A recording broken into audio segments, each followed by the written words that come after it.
La pluie s'abattait sur les pavés de Montmartre comme une sentence divine, transformant les ruelles en miroirs brisés où se reflétait le chaos intérieur de Samuel.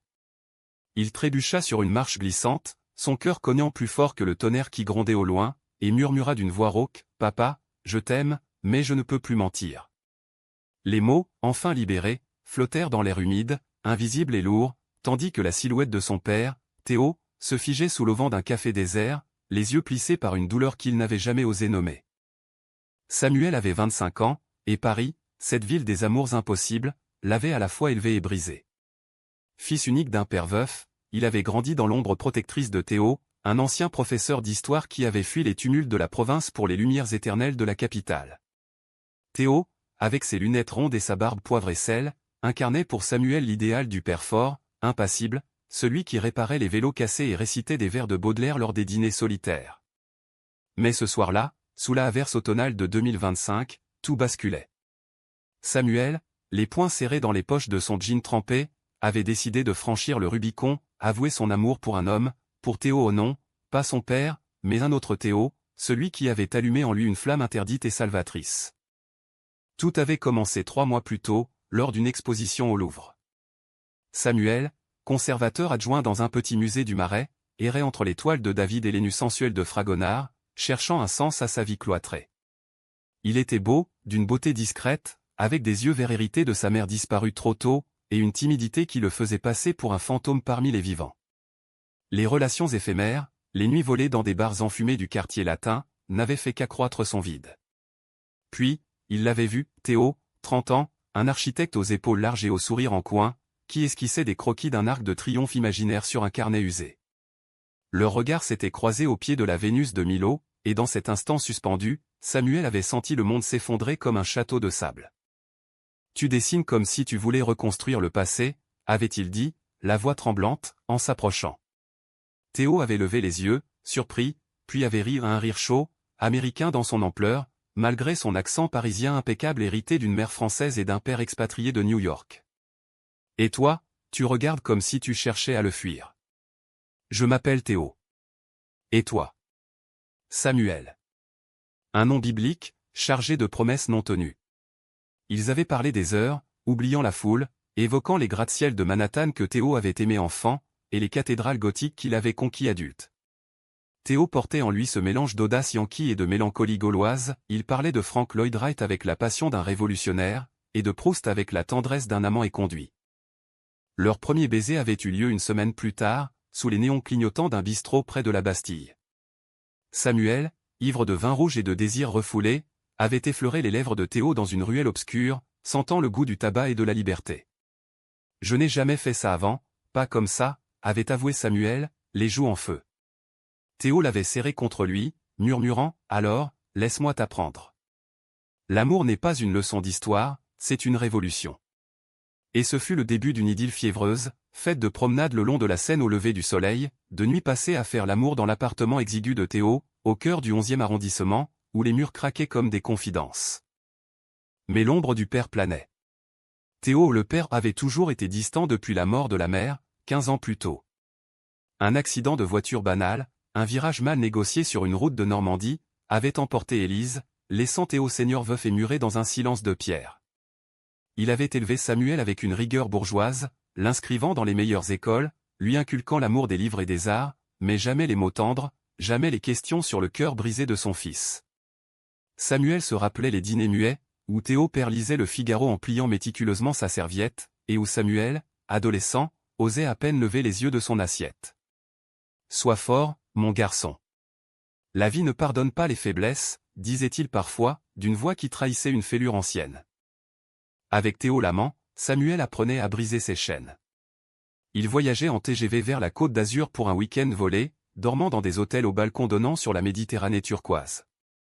Théo, avec son énergie débordante, traînait Samuel dans des randonnées sur les sentiers escarpés de l'Estérel, où ils s'embrassaient sous les pins parasols, riant des touristes anglais qui les dévisageaient. « Regarde-les, ils envient notre liberté », plaisantait Théo, ses doigts entrelacés à ceux de Samuel. Mais la nuit, quand l'euphorie retombait, Samuel sentait le poids du secret, comment dire à son père que son fils unique aimait un homme, qu'il se consumait dans une passion qui le rendait vivant pour la première fois. Les semaines passaient, et le conflit intérieur de Samuel s'amplifiait. Une dispute éclata un soir, après un dîner arrosé chez Théo. « Tu dois lui parler, samedi. Ton silence te ronge. » Théo l'aimait, cela se lisait dans ses yeux bruns, profonds comme les canyons qu'il avait visités enfant au Grand Canyon d'un lac de son père américain. Mais Samuel résistait, hanté par l'image de Théo père, ce pilier inébranlable qui avait sacrifié sa jeunesse pour élever un orphelin. Et s'il me rejette? S'il me voit comme un monstre? Théo l'avait pris dans ses bras, sa voix un murmure rassurant, l'amour vrai ne rejette pas. Il révèle. C'est ainsi que, sous cette pluie torrentielle de novembre, Samuel avait pris le métro jusqu'à Montmartre, où Théo père vivait désormais dans un appartement modeste, entouré de livres jaunis et de souvenirs fanés. Il avait frappé à la porte, trempé jusqu'aux os, et quand son père avait ouvert, vêtu d'un cardigan élimé, les mots étaient sortis comme un torrent. « Papa, je suis gay. J'aime un homme, et je ne peux plus le cacher. » Le silence qui suivit fut assourdissant, rompu seulement par le tic-tac d'une horloge ancienne. Théo père pâlit, ses mains tremblantes sur le chambranle, et murmura, « Entre, mon fils. Il y a des choses que tu ignores. Des choses que j'ai portées seul trop longtemps. » Samuel s'assit sur le canapé usé, le cœur battant, tandis que son père versait 2 verres de cognac. L'air était chargé d'une humidité lourde, et les fenêtres embuées masquaient les lumières de la ville. Théo père s'installa en face, les yeux baissés, et commença à parler d'une voix chevrotante, comme si chaque mot était une pierre arrachée à une muraille. « Ta mère. Élise. Elle savait. Elle a toujours su. Avant elle, il y a eu quelqu'un. Un homme. À l'université, à Sorbonne. Il s'appelait Julien. Nous étions jeunes, fous, et l'époque nous haïssait. Les révélations s'enchaînaient, chacune plus lourde que la précédente. Théo père avait aimé Julien en secret, dans les années 80, quand le sida décimait les amours clandestins et que la France, encore arc-boutée sur ses préjugés, fermait les yeux sur les drames. Ils s'étaient rencontrés lors d'une manif pour les droits des homosexuels, en 1981, sous Mitterrand naissant. Julien, un étudiant en littérature, aux cheveux noirs comme la nuit, avait capturé le cœur de Théo avec un poème récité sous la pluie des boulevards. Leur romance fut brève et intense, des nuits dans des chambres d'hôtel miteuses, des promenades main dans la main dans les jardins du Luxembourg, masqués par des amis complices. Mais Julien était mort en 1985, emporté par le virus, laissant Théo brisé, veuf avant l'âge. J'ai rencontré ta mère peu après. Elle était lumière, samedi. Elle m'a sauvé. Nous nous aimions, à notre façon une amitié profonde, un mariage de raison et de tendresse. Mais Julien. Il était mon vrai amour. J'ai enfoui ça, pour toi, pour elle, pour le monde qui nous aurait jugés. Les larmes coulaient maintenant sur les joues ridées de Théo père, et Samuel, abasourdi, tendit la main. Pour la première fois, leurs doigts se touchèrent sans gants de formalisme. Tu n'es pas un monstre, mon fils. Tu es moi, à 20 ans. Libre, enfin. La nuit s'étira en confidence, sous le crépitement de la pluie. Samuel parla de Théo l'amant, de leurs rêves partagés, de la peur qui l'avait paralysé. Son père écouta, hochant la tête, et pour la première fois, Samuel vit en lui non plus un pilier, mais un homme vulnérable, humain, marqué par les mêmes cicatrices. Quand l'aube pointa, grise et timide, ils s'étreignirent sur le seuil, un pacte silencieux scellé. Viens dîner demain, avec lui. Présente-le-moi. Nous sommes une famille, samedi. Une famille qui s'aime, sans mensonge. Mais au fond de lui, Samuel sentait une fêlure naissante. Théo l'amant, lors d'un appel tardif, avait semblé distant, sa voix altérée par quelque chose d'indicible. Était-ce la jalousie, ou pire, un secret? La révélation du père avait ouvert une porte, mais derrière, les ombres s'allongeaient. Le lendemain, Paris s'éveillait sous un soleil pâle, filtrant à travers les voilages de l'appartement de Théo l'amant. Samuel, encore imprégné de l'odeur de cognac et de confession, se glissa contre le corps chaud de son bien-aimé, traçant du bout des doigts les tatouages discrets sur son épaule ou un skyline de New York effacé par le temps, un rappel de racines transatlantiques. Théo s'étira, paresseux, et l'embrassa dans le cou. « Tu as l'air hanté, ce matin. Ton dîner avec ton père s'est bien passé ?» Samuel hésita, puis déversa tout, le coming out, les larmes, la révélation sur Julien. Théo se raidit imperceptiblement, ses yeux s'assombrissant comme un ciel d'orage sur la Manche. « C'est incroyable. Ton père, gay. Et il t'accueille comme ça? Samuel rit, un rire nerveux, et raconta les détails, la voix brisée de Théo père, les photos jaunies de Julien qu'il avait sorties d'un tiroir secret, un couple enlacé sur une plage normande en 1983. Il veut te rencontrer. Ce soir. Chez lui, à Montmartre. Théo se leva d'un bond, nu et gracieux, traversant la pièce pour allumer la machine à café. Bien sûr. Ce sera un honneur. Imagine, deux Théo, un père et un fils adoptifs. Il y avait une pointe d'ironie dans sa voix, un écho américain de légèreté face au drame, mais Samuel n'y prêta pas garde, trop absorbé par la joie nouvelle. Pour la première fois, son monde s'alignait, amour filial et amour passionnel, entrelacés sans honte. La journée passa en un tourbillon. Samuel au musée, cataloguant des esquisses de Delacroix, se surprit à sourire aux collègues, à répondre avec une assurance inédite aux questions sur son week-end. J'ai rencontré quelqu'un de spécial, confia-t-il à sa supérieure, une femme aux cheveux grisonnants nommée Claire, qui hocha la tête avec un clin d'œil complice. L'amour, c'est la meilleure exposition qui soit. Théo, de son côté, arpentait les chantiers du 13e arrondissement, supervisant la rénovation d'un immeuble haussmannien en loft moderne. Son esprit vagabondait, l'idée d'un père gay, d'un passé parallèle au sien, le troublait plus qu'il ne l'admettait. Théo avait fui l'Amérique à 18 ans, après un coming out houleux avec ses parents conservateurs du Midwest, pour trouver refuge à Paris. Là, il avait bâti une vie des plans audacieux, des amours fugaces, et maintenant Samuel, ce garçon sensible qui le faisait douter de sa propre armure. Le dîner fut un rituel tendu et magique. Théo père avait sorti les bons couverts, une bouteille de Bordeaux millésimée, et avait même tenté une blanquette de veau, recette d'Élise. Quand Samuel et Théo arrivèrent, main dans la main, l'air embaumait l'oignon et les herbes.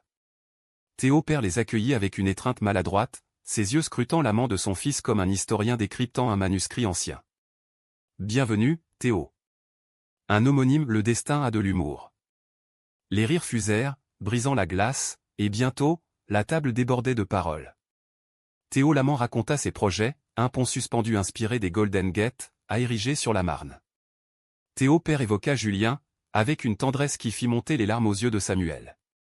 Il dessinait aussi, tu sais. Des ponts entre les âmes, disait-il. La soirée s'étira en confidences intimes.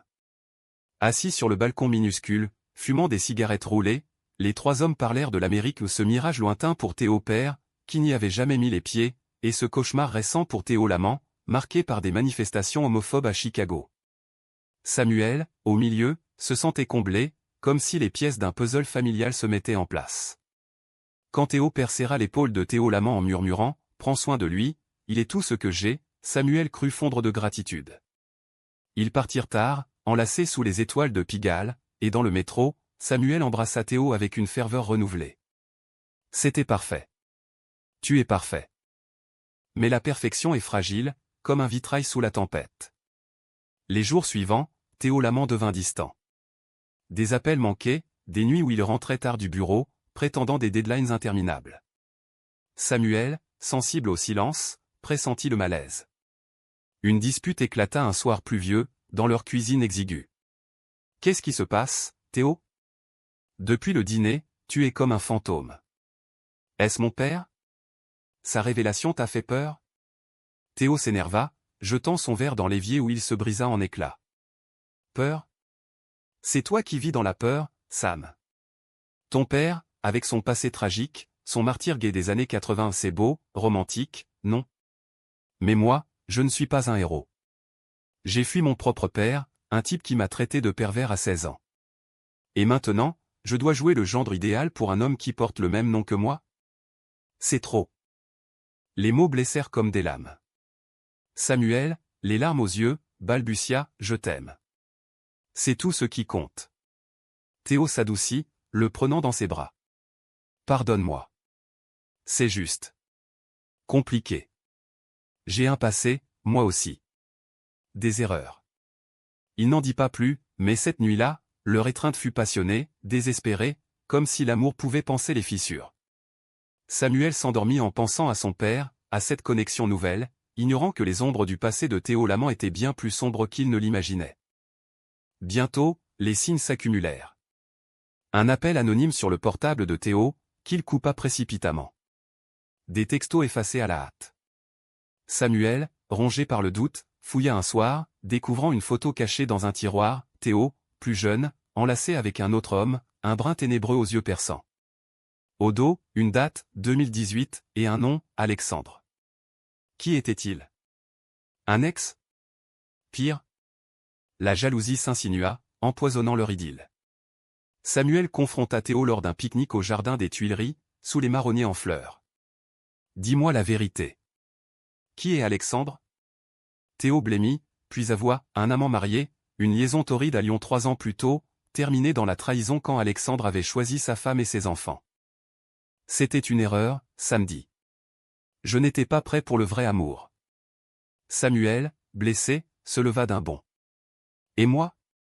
Suis-je juste un pansement? La dispute attira les regards des passants, mais ils s'enfuirent, le cœur en lambeaux. Ce soir-là, seul dans son appartement, Samuel appela son père. Théo père l'écouta en silence, puis dit doucement, « L'amour fait mal, mon fils. Mais il guérit aussi. Donne-lui du temps. Et souviens-toi de Julien, il m'a appris que la trahison n'est pas la fin, mais un chapitre. » Pourtant, le doute persistait. Théo l'amant, hanté par son propre passé, commença à s'éloigner, acceptant un projet à Marseille pour « réfléchir ». Samuel, dévasté, se réfugia dans le travail, mais les nuits étaient longues, remplies de souvenirs, les rires partagés, les corps entrelacés. Et au milieu, la figure de son père, désormais un allié inattendu, qui l'invitait à des promenades dans le Père-Lachaise, évoquant les tombes de poètes maudits. Nous sommes comme eux, samedi. Des âmes en exil, cherchant la lumière. L'absence de Théo transforma Paris en une ville hostile, ses boulevards animés en couloirs de solitude. Samuel errait comme un somnambule, du musée au café du Marais où il sirotait des espressos amers, guettant un texto qui ne venait pas. Marseille, à 3 heures de TGV, semblait un océan infranchissable. Théo envoyait des messages sporadiques, « Je pense à toi, bientôt de retour », mais ils sonnaient faux, comme des promesses de politiciens. Samuel, pour tromper l'angoisse, se rapprocha de son père. Théo père, libéré par sa propre confession, devint un confident improbable, ils dînaient ensemble 2 fois par semaine, partageant des plats simples et des histoires enfouies. Un soir, autour d'une fondue savoyarde improvisée, Théo père sortit une boîte en carton poussiéreuse. « Regarde ça, samedi. » Les lettres de Julien.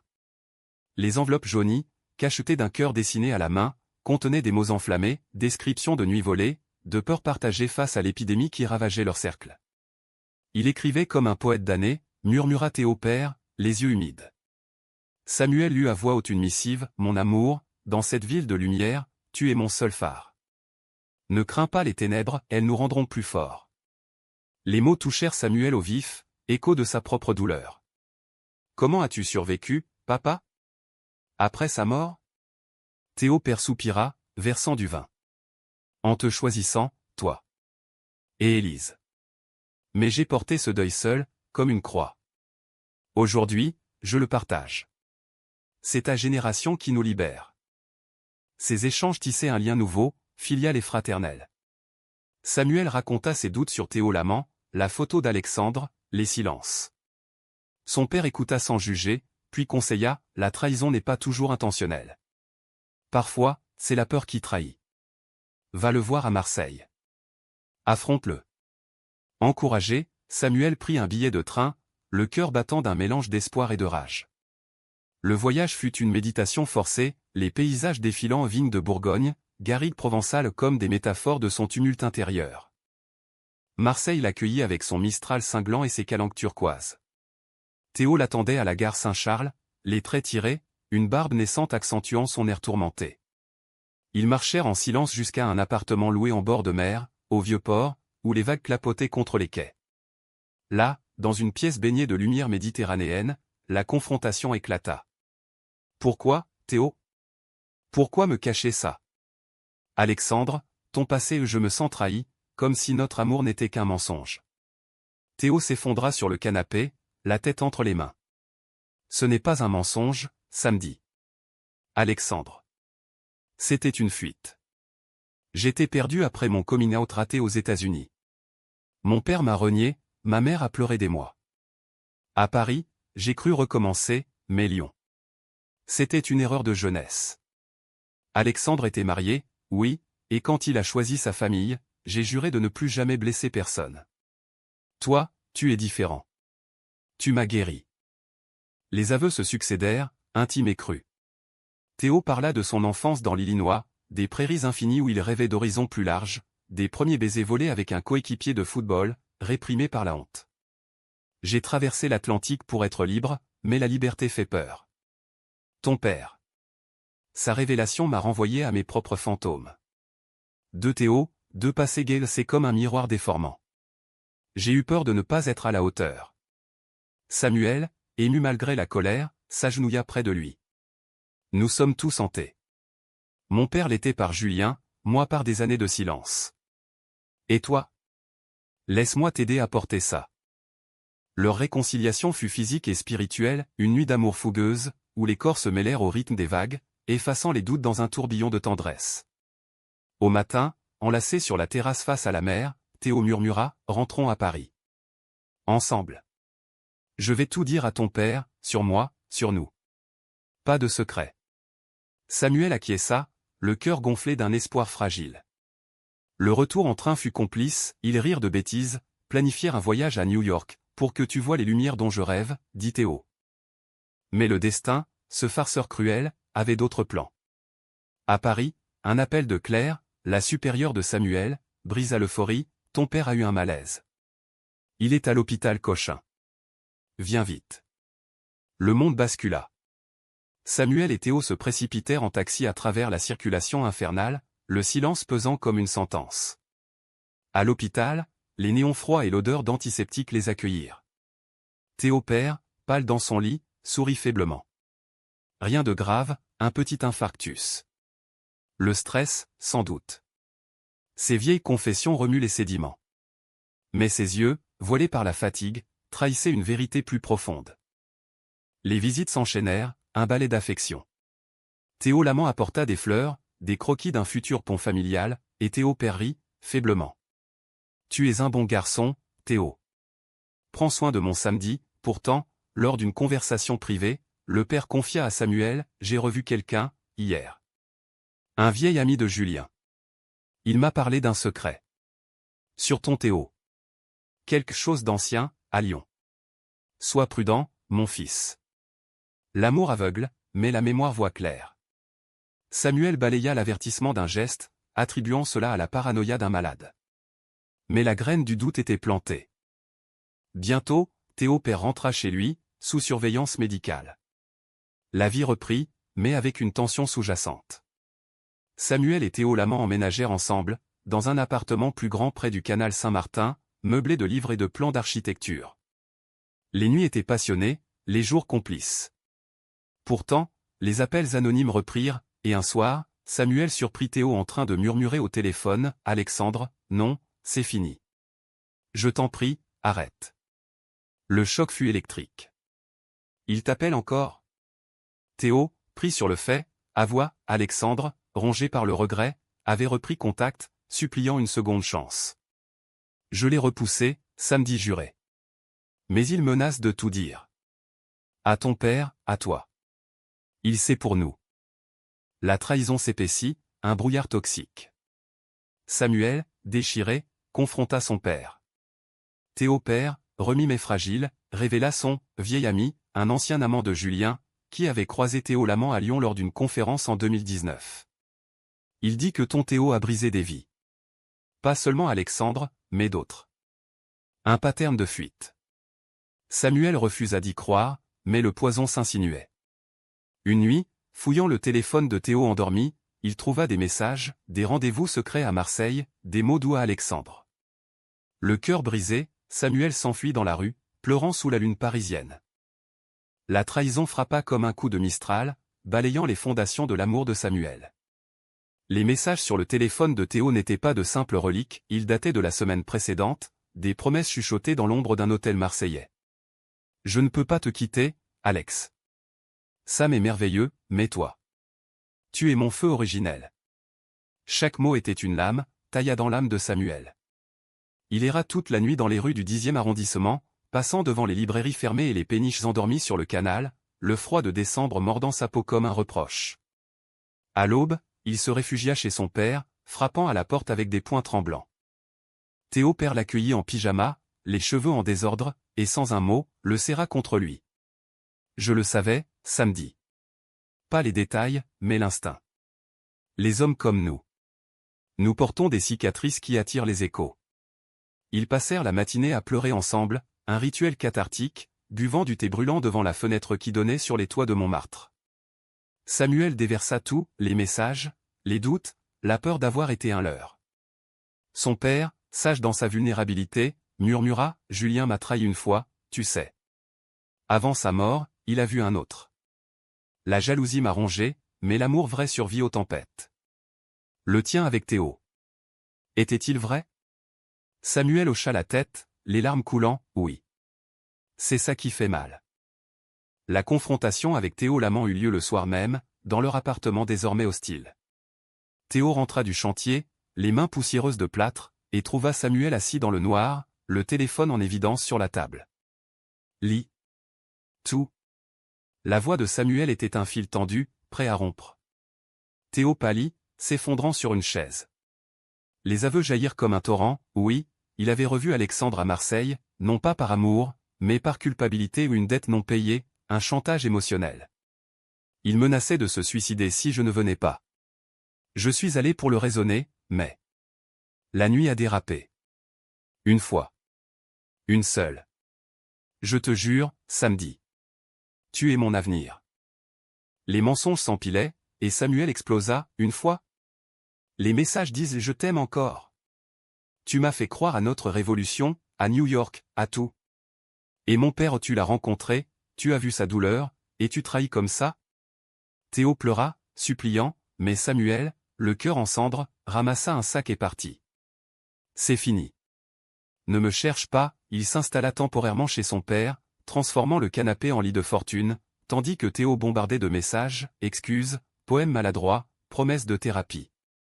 Mais le mal était fait, la confiance, ce fil invisible, était rompu. Les semaines suivantes furent un kaléidoscope de douleurs. Samuel reprit le travail au musée, mais les toiles romantiques ses amours peints par Ingres le narguaient. Claire, sa supérieure, le couva d'une sollicitude maternelle, lui confiant ses propres batailles, un divorce après un mariage cham pour cacher son orientation. L'amour lesbien a ses propres trahisons, samedi. Mais on se relève. Toujours. Théo père, de son côté, devint un pilier, ils cuisinaient ensemble, visitaient des expos sur l'art queer au centre Pompidou, où des photos d'Amapondo illustraient les luttes passées. Regarde ça, mon fils. En 1970, il défilait pour nous. Notre génération doit honorer ça en vivant librement. Pourtant, la trahison de Théo Lamant ouvrait des abysses plus profonds. Des rumeurs circulèrent, Alexandre, l'ex, avait contacté des amis communs, répandant des ragots sur Théo, un séducteur en série, un homme qui collectionnait les cœurs brisés comme des blueprints ratés. Samuel, blessé, ignora les appels, mais une nuit, Théo père avoua un secret plus sombre. Lors de sa convalescence, il avait engagé un détective privé, un vieil ami, pour vérifier le passé de Théo Lamant. Pas par méfiance, Sam, par amour. Et il a trouvé d'autres liaisons. À New York, avant Paris. Un partenaire abandonné, suicidaire. Théo fuit, toujours. Le choc fut double, la trahison de Théo, et celle implicite de son père, qui avait agi dans l'ombre. Pourquoi ne m'as-tu pas dit, hurla Samuel. Théo père baissa les yeux, parce que je craignais de te perdre, comme j'ai perdu Julien. La peur paternelle, tu sais. La dispute les sépara temporairement, Samuel fuyant dans un hôtel près de la gare de Lyon, où il passa des nuits blanches à fixer le plafond, questionnant tout, son identité, son choix d'aimer, la malédiction des Théo. Le chaos trao survint lors d'une tempête hivernale, fin janvier. Théo Lamant, désespéré, se présenta chez Théo père, trempé et suppliant. Laissez-moi le voir. Je l'aime. Vraiment. Le père, magnanime malgré tout, le fit entrer, et là, dans le salon lambrissé, les deux Théo s'affrontèrent. Vous avez brisé mon fils, comme on m'a brisé. Mais l'amour n'est pas une possession. Partez, et laissez-le guérir. Théo Lamant s'effondra, confessant tout, ses fuites, ses peurs, son amour sincère pour Samuel. Dites-lui que je pars pour New York. Pour me reconstruire. Peut-être qu'un jour. Samuel apprit l'incident par un appel de son père, et quelque chose se brisa en lui non pas en colère, mais en acceptation. Il courut sous la pluie jusqu'à l'appartement partagé, trouvant Théo en train de faire ses valises. La scène fut shakespearienne, cris, embrassades, adieux déchirants. « Je t'aime, mais je ne peux pas te suivre dans tes ombres, » dit Samuel. Théo, les yeux rougis, hocha la tête, « Tu m'as sauvé, samedi. Même si c'est pour me perdre. » Il partit à l'aéroport, laissant derrière lui un croquis, un pont reliant Paris à New York, avec 2 silhouettes enlacées au milieu. Seul, Samuel s'effondra, mais dans cette chute, il trouva une force nouvelle. Avec son père, ils entreprirent un voyage en Normandie, sur les traces de Julien et Élise. Les falaises de Étretat, battues par les vents, devinrent théâtre de guérison, des lettres écrites et brûlées, des rires partagés devant la mer déchaînée. Nous sommes plus que nos trahisons, papa. Nous sommes nos vérités. Le printemps 2026 enveloppa Paris d'une douceur inattendue, transformant les parcs en tapis de crocus et les cœurs en bourgeons hésitants. Samuel, 6 mois après la tempête, avait reconstruit son existence pierre à pierre. L'appartement près du canal était sien désormais, meublé de plantes vertes et de toiles abstraites achetées dans des marchés aux puces. Au musée, il avait été promu conservateur en chef d'une exposition sur l'art LGBTQ+ des années 80, un hommage vibrant aux ombres de son père. Les nuits, autrefois hantées par le fantôme de Théo Lamant, se remplissaient maintenant de lectures des romans de Baldwin, importés d'Amérique, qui parlaient d'exils intérieurs et de rédemption.